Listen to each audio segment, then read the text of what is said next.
Hi everyone, today I'm going to be talking about Deus, which is a board game that goes back to 2014. This one accommodates 2 to 4 players and takes 60 to 90 minutes to play. The idea is that we are building this, I suppose, ancient Roman civilization, but it's pretty abstract in its feel, and that's a bit of a stretch. So the game plays out on this board here, and as you can see, it's modular with all these different terrain types depicted on these different tiles. So you've got your water, you've got your kind of swamp, your forest, your kind of farmland, and your mountains.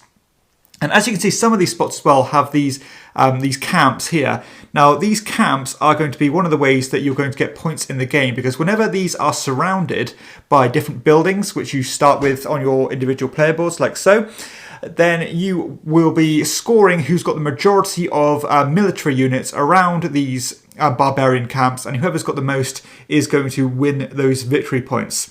And the game is going to end in one of 2 ways. The first off is that all the barbarian camps have been stripped of their victory points, and the second of which is when these shrines or these temples have been built. And this depends on the number of players. So with more players, there's going to be more buildings and a bigger board as well. So this is particularly, or this example is for a 2-player game where there's only 4 of these tiles used and 4 temples. But with more players, there's going to be more than that. So mechanically, this game is pretty much a hand management and an engine building game that's very much card driven. So you're going to start the game with 5 cards, but I've given me more here just for an example. And as you can see, they're all from different types as well. So you've got your all your different colours depicting a different type of building, such as your military ones, or your nautical, or your kind of your merchant style buildings, and they all do slightly different things. But your player board does a good job of explaining what they do and kind of holding the information on what you're going to do on your turn. So mechanically wise, you're going to do one of 2 things on each of your turns. So first off is that you are going to buy one of these cards by spending the depicted resources. So for example, if I wanted to buy this galley here, I would have to spend a wood and a wheat, and then I would get to activate this card, or at least play it. So let's say, for example, I cashed in these 2 resources. I would take this card, and I would then, if I can pick it up, that is, I would then put it on my player board like so, and that means, and I'd also deploy one of my matching buildings. So you're going to start with a number of buildings at hand, but you've got the potential for unlocking more of them in order to place them onto the board. So the first one you're going to place is you're going to place it on the rim of the board. Basically, you've got to build inwards, but from then on you can choose to go adjacently, but you can't build directly onto the barbarian camps. And when you do that, you are going to activate your card. So for example here, it would let me buy 3 resources of my choice for 1 gold each. So that's a nice way to get more resources, or to exchange money for resources, that is. But as the game plays on, if I was to buy another nautical building like so, I would place this one above the existing one, and I would get to activate from the bottom up every single building that I've already purchased. So as you can probably imagine, as the game develops, you can start getting some pretty powerful combinations and get a bit of an engine going. So let's take a look at what some of the other buildings do. So you've got your these style buildings where it lets you draw cards for each region you occupy with 2 buildings. So you want to be having a lot of building presence on the board, but there are some restrictions, such as not being able to build identical buildings on the same spot, and of course only the ships can go on the water spots.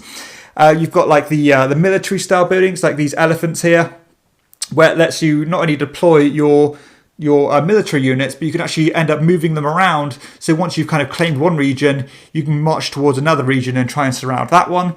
You've got the production style buildings where you can this card here says precisely one of your production buildings produces 1 resource associated with this region. So you've got all the different terrain types, and depending on the terrain type is going to determine which resource you can get.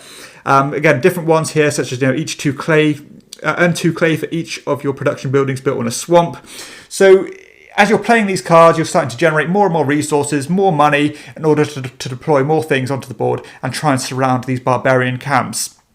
The second action you can do, because naturally as the game goes on, you're going to run out of resources, you're going to run out of cards, run out of money, and that type of thing. But the second correlates to this bottom side of the board, where you can basically discard a number of cards in order to get bonus actions. So for example here, I can discard any number of cards, but I need to have at least one blue card at the top of that pile, and for each card I get, I'm going to get 2 coins. So it's a way to get money back. And whenever you do one of those corresponding actions, you can take another resource, another building of that type for deployment, and you'd always draw back up to 5 cards if you go behind or below that limit. This one here does the same, but with resources. So again, cashing in cards, but you need to have at least one of these cards in order to get resources.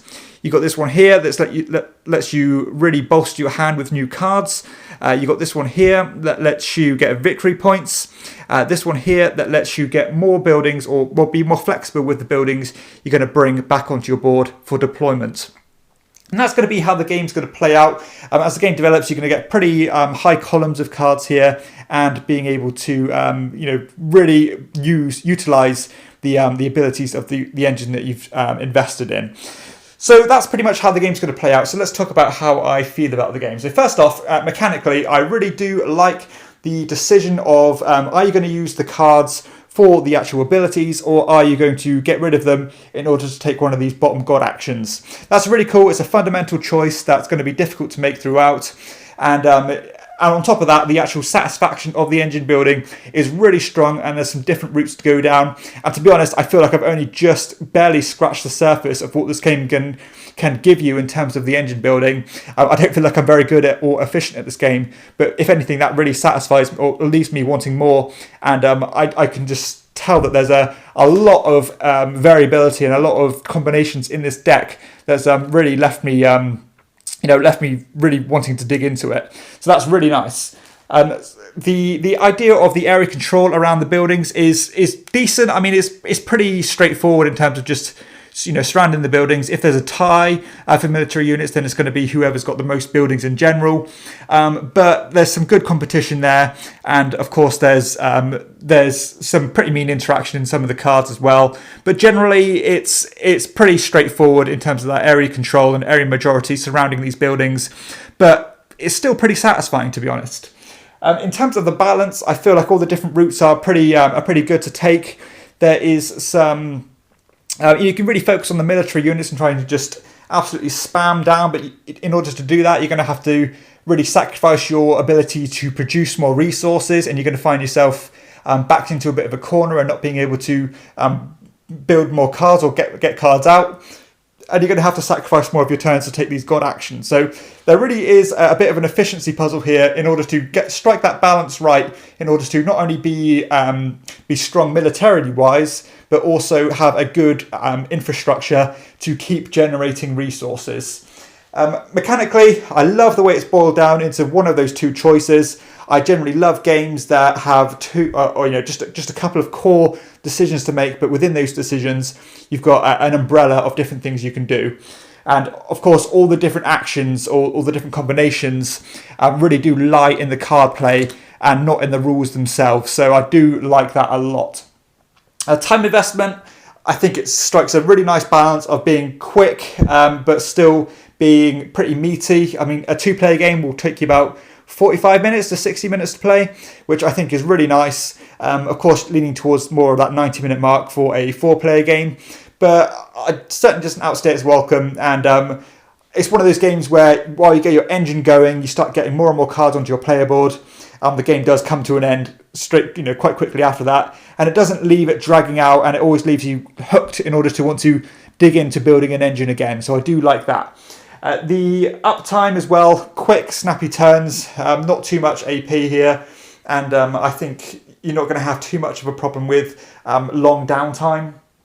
Replayability, you've got a big deck of cards here, lots of things to explore, lots of things to try, different board setups here. This is a very basic one, but you can start to manipulate these different tiles as you like and create innovative and unique board setups, different card combinations that all really do work and trigger with each other well. So yeah, in terms of replayability, there is a lot of depth here and a lot of scope to keep coming back to this one. Aesthetically, pretty boring to look at. I mean, I say boring, more basic. I don't dislike the way the game looks. I think it's pretty clean looking. The cards are pretty well explained in what they do. The artwork is decent. It's nothing revolutionary. But again, it's pretty standard fare, really. Components themselves are a bit of a mixed bag, really. The cards aren't the best of quality, but they have got that linen style finish, but they're still a little bit flimsy. These are okay, the actual tiles. The wooden pieces are nice. I mean, it's nice that you've got all these different building types of different shapes and cutouts. But these actual player boards here are a bit basic. And something I should have said as well is that there's some good end game scoring opportunities with these temples, where you can get some nice points in doing different things. The theme, basic Euro, ancient civilization, Roman theme, but I personally like that.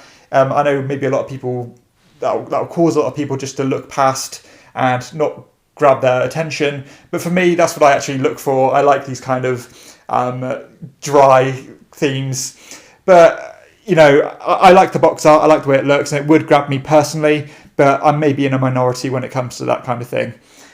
The progression is really strong with this one, because of course the more cards you're playing, the better combinations you're getting. Every time you play a matching card, you're going to trigger every single bonus from the bottom to the top, and naturally that's going to ramp up as the game develops and more cards are played on the table.